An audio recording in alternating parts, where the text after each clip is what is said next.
En este bloque vamos a analizar algunas tesis de este libro para complementar lo que estábamos haciendo desde la teoría de Antonio Gramsci llamada hegemonía cultural.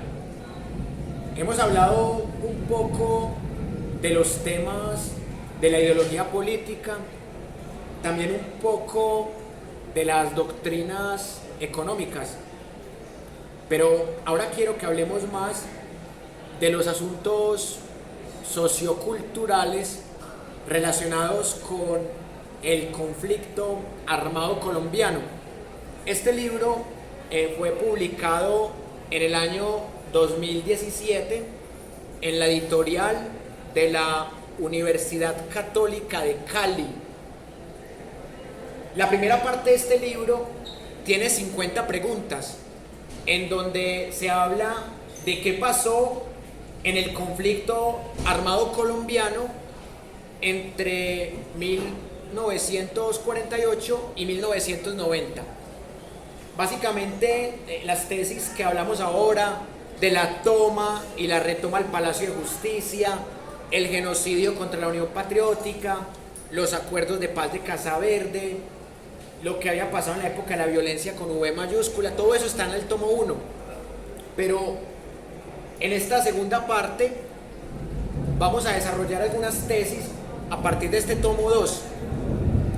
Y acá vamos a hablar de cuáles han sido los elementos socioculturales que han posibilitado que en Colombia se construya una hegemonía que tiene algunos elementos similares a las anteriores, pero que tiene también cosas muy diferentes, tanto en la teoría como en la acción.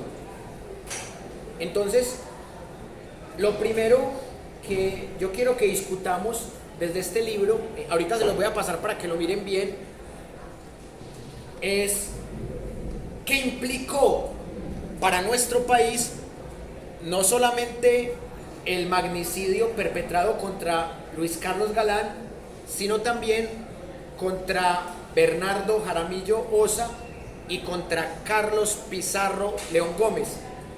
Voy a hacer una analogía, corriendo el riesgo de incurrir en una falacia de falsa analogía, pero voy a tomar el riesgo. Es como que en este año 2022, en menos de un año, asesinaran a Sergio Fajardo, a Gustavo Petro y a Rodolfo Hernández. ¿Ustedes qué pensarían de la democracia colombiana? Que de los principales candidatos a la presidencia, o sea, que maten a 3 de los principales candidatos de la presidencia de Colombia. Pero en este libro se responde esas preguntas. ¿Por qué los mataron? Y lo más importante, ¿quiénes los mataron? ¿Por qué los mataron? Parece algo tautológico, pero simplemente porque era un obstáculo para diferentes hegemonías. Pero en Colombia,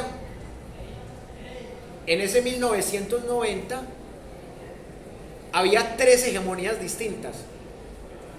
Una, la que podemos llamar la hegemonía narco-paramilitar. La otra, la hegemonía narco-guerrillera. Y la otra, narcogobierno. Esas 3 hegemonías se estaban enfrentando en 1989, en 1990 en Colombia. ¿Cuál era el candidato que representaba el mayor peligro para la hegemonía narcoparamilitar? Eran 2. El candidato del M-19, Carlos Pizarro León Gómez, y el candidato a la presidencia de la Unión Patriótica, Bernardo Jaramillo Osa, que fue un hombre que nunca fue guerrillero. pero hacía parte de un movimiento de izquierda que lo habían estigmatizado como un movimiento de guerrilleros de civil. Eso no se lo inventó Uribe, eso ya existía desde los 80s, decir, es que son guerrilleros de civil. Entonces, la hegemonía narco-paramilitar, en complicidad con la hegemonía de narcogobierno, incluyendo ahí sectores podridos del Partido Liberal y del Partido Conservador, dan la orden de asesinar a Bernardo Jaramillo Osa y a Carlos Pizarro León Gómez. Pero esa hegemonía no fue la que mató a Luis Carlos Galán, fue la otra hegemonía, la hegemonía no narco-paramilitar, sino narco-gobierno. Esa fue la que mató a Luis Carlos Galán. Y la hegemonía narco-guerrillera de las FARC, porque las FARC desde 1982 se volvió una narcoguerrilla, porque en una conferencia crearon el impuesto al narco. Y ahí fue cuando las FARC empezó a perder popularidad y las FARC se empezó a ver como un grupo guerrillero narcoterrorista. Las FARC querían matar a los del M-19 en el 89 y en el 90. Y en el 91 en adelante querían matar a los del EPL, porque los veían como traidores. Por eso Gustavo Petro dijo en una conferencia que dio acá en la Universidad de Antioquia que él estuvo más cerquita de matar a las FARC que el mismo ejército, cuando él era del M-19. Entonces, ¿qué utilizó el narcogobierno y el narcoparamilitarismo para matar a Carlos Pizarro León Gómez y a Bernardo Jaramillo Osa? Usaron el Departamento Administrativo de Seguridad, más conocido como DAS, que fue usado en el segundo gobierno de Uribe como aparato para espiar a magistrados, a periodistas y a políticos opositores.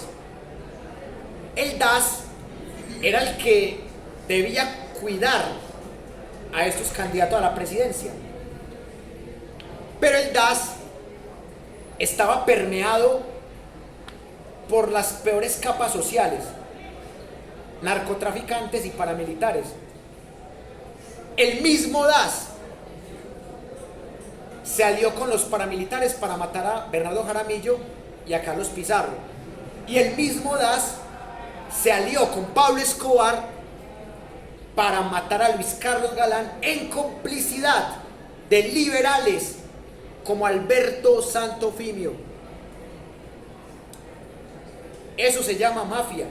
Eso es lo que vemos en la trilogía del Padrino, una conexión perfecta entre grupos armados ilegales, grupos armados legales y gobiernos corruptos y mafiosos. ¿Qué pasó? Que César Gaviria fue el que aprovechó la muerte del mártir Luis Carlos Galán, porque César Gaviria representó la herencia no izquierdista del mártir, porque obviamente para la izquierda Bernardo Jaramillo Osa y Carlos Pizarro León Gómez son mártires, pero para la derecha no, y para la centroderecha tampoco. Entonces César Gaviria, que para esa época estaba muy joven, llega a la presidencia y se aprovecha del caudillismo de Galán, de la calidad de mártir de Galán, y gana la presidencia de Colombia al conservador Álvaro Gómez Hurtado, que fue el segundo. Pero César Gaviria se concentra en su verdadero enemigo, que es Pablo Escobar. Porque sí, las guerrillas son enemigas, pero las guerrillas mantuvieron la negociación con César Gaviria. Pues el M-19 ya había dejado las armas en 1989. El EPL estaba dispuesto a dejar las armas. La corriente de Renovación Socialista, que era una disidencia del ELN, también. La guerrilla indigenista Quintín Lame, también. La guerrilla Partido Revolucionario de los Trabajadores, una guerrilla marxista pequeña, también. Entonces todas estas guerrillas hacen un proceso de paz con Gaviria. Así que las únicas preocupaciones de Gaviria son las FARC y Pablo Escobar, nada más. Pero con las FARC no hay un proceso de paz, pero hay una pequeña tregua con las FARC. Entonces ahí es cuando todos contra Pablo Escobar, los que antes le pertenecían y que se llaman los Pepes, que ahora son perseguidos por Escobar, el bloque de búsqueda, que es un grupo élite que se crea para acabar con el cartel de Medellín. También está el papel que juega Estados Unidos, porque a Estados Unidos no le importa tanto las FARC, no le importan los paramilitares, no le importa el cartel de Cali. A Estados Unidos le interesa acabar con Pablo Escobar, que es el que tiene más mala prensa. Entonces, la Interpol empieza a colaborar con paramilitares, con el cartel de Cali, con el bloque de búsqueda, con los Pepes, que al ser antiguos miembros del cartel de Medellín saben muchas coordenadas y muchos movimientos. Y todos se juntan y acaban con Pablo Escobar. Pero antes de acabar con Pablo Escobar, tratan de negociar con él. Y por eso Pablo Escobar se entrega con la intermediación del sacerdote García Herreros, el del Minuto de Dios. Y Pablo Escobar pone como condición que la cárcel de él sea una mansión. Ahí construye la cárcel de la Catedral en Itagüí. Era un hotel 5 estrellas en donde Pablo Escobar hacía fiestas, orgías, torturaba y partía en pedacitos a sus enemigos, jugaba fútbol con jugadores de Nacional y de Medellín, hacía de todo allá Pablo Escobar. Y cuando Pablo Escobar se fugó, salió caminando y se montó en un helicóptero y se fue. Pero Pablo Escobar se fugó porque se dio cuenta que había un plan de Estados Unidos para extraditarlo. No tuvo que cavar un túnel, pero con su poder bastó para que un helicóptero se lo llevara. Pero el mayor talón de Aquiles de Pablo Escobar fue su familia. Cometió el gravísimo error de hablar más tiempo del debido con su hijo. Le rastrearon la llamada, lo cogieron en la floresta y ahí están las dos teorías: la teoría de que lo mataron y la teoría de que él, al verse capturado y extraditado, se suicida. Y está la teoría mucho más conspirativa que dice que el que murió no fue Pablo Escobar sino un doble, y que Pablo Escobar se fue para Alemania y que este hombre está todavía vivo. La teoría más conspirativa del mundo. Entonces, ¿qué pasó ahí?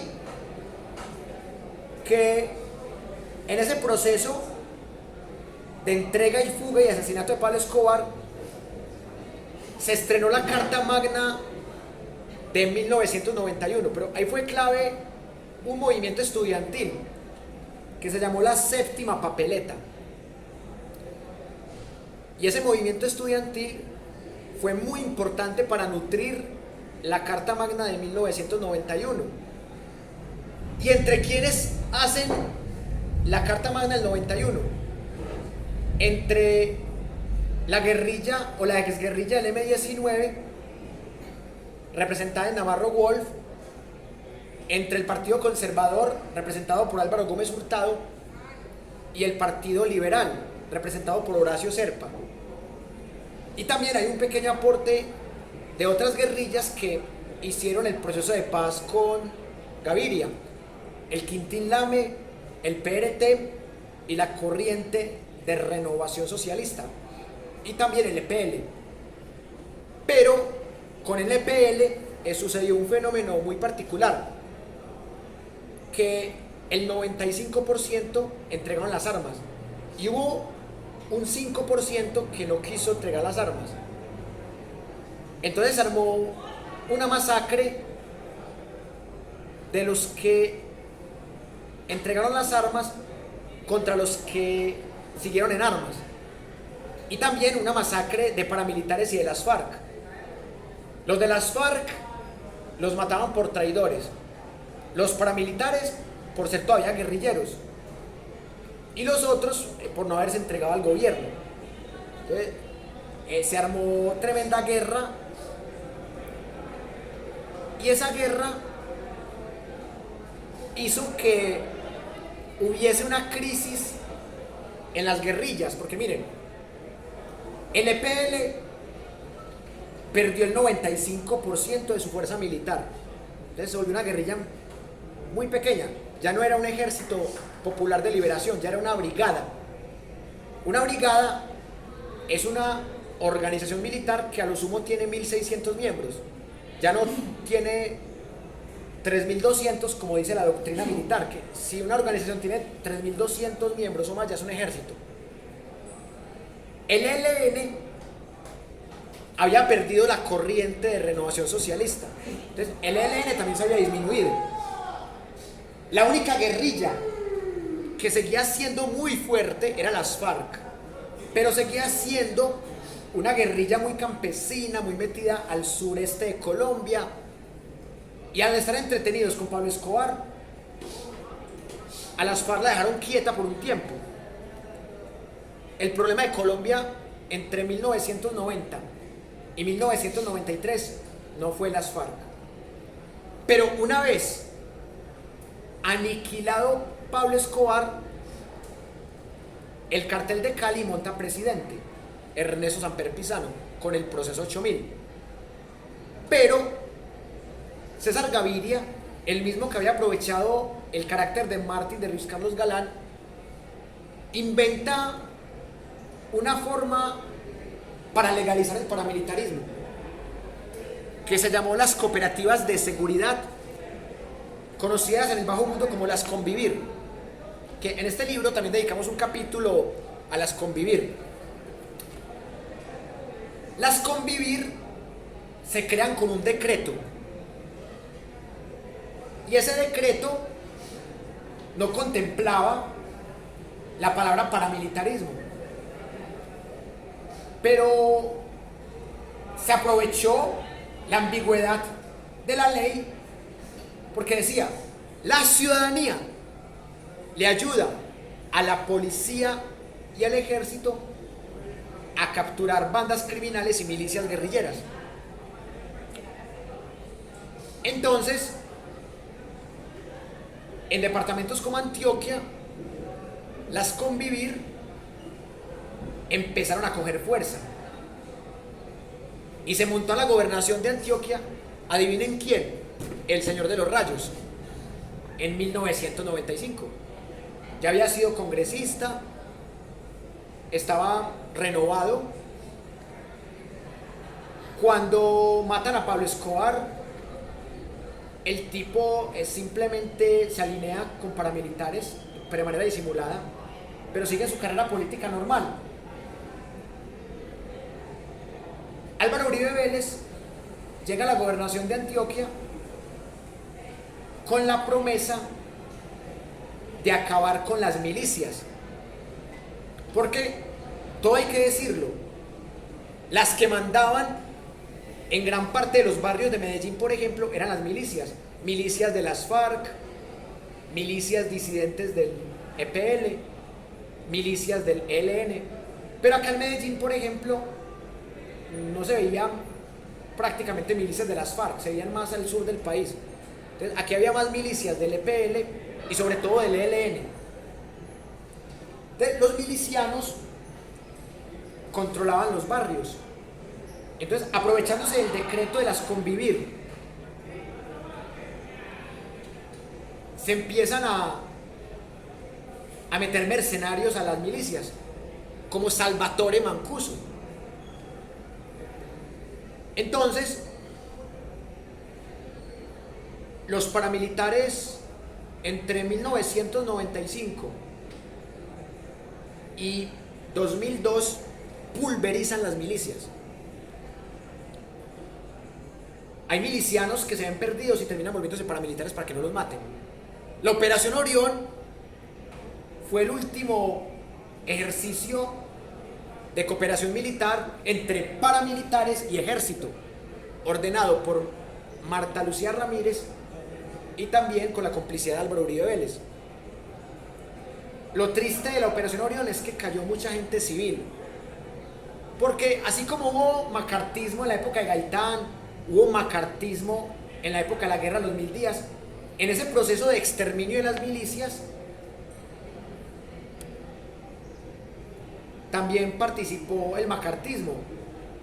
Había pelados que solamente por el motilado decían que eran milicianos, que los milicianos se hacían mucho el 7 y las colitas. Entonces ya los calvos empezaron a eliminar a los milicianos. Ese proceso duró 7 años, pero a nivel nacional Samper combate las FARC, pero Samper está tan emproblemado con el proceso 8000 que no le queda muy bien combatir las FARC, y es tanto el escándalo del proceso 8000 que la gente no se estresa tanto con las guerrillas ni con ese proceso de aniquilamiento de milicianos en los barrios. Andrés Pastrana se monta con el poder de la paz.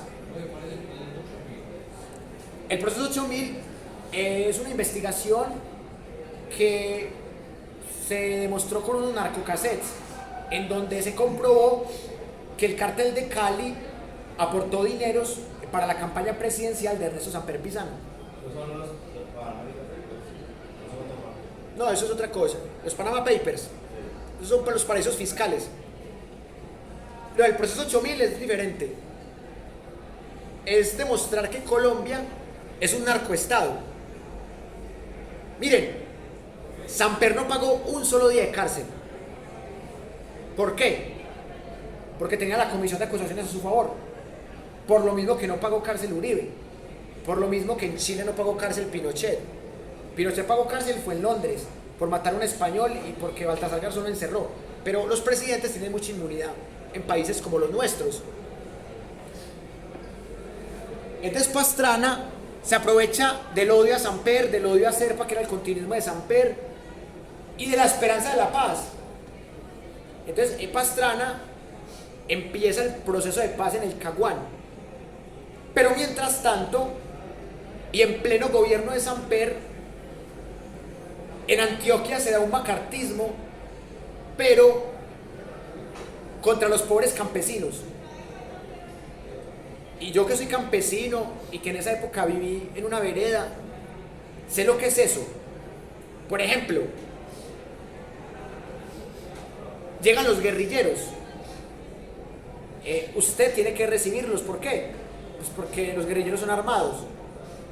Después llega el chisme a los paramilitares, que el día anterior estuvieron los guerrilleros. Entonces, a usted lo mataban por eso.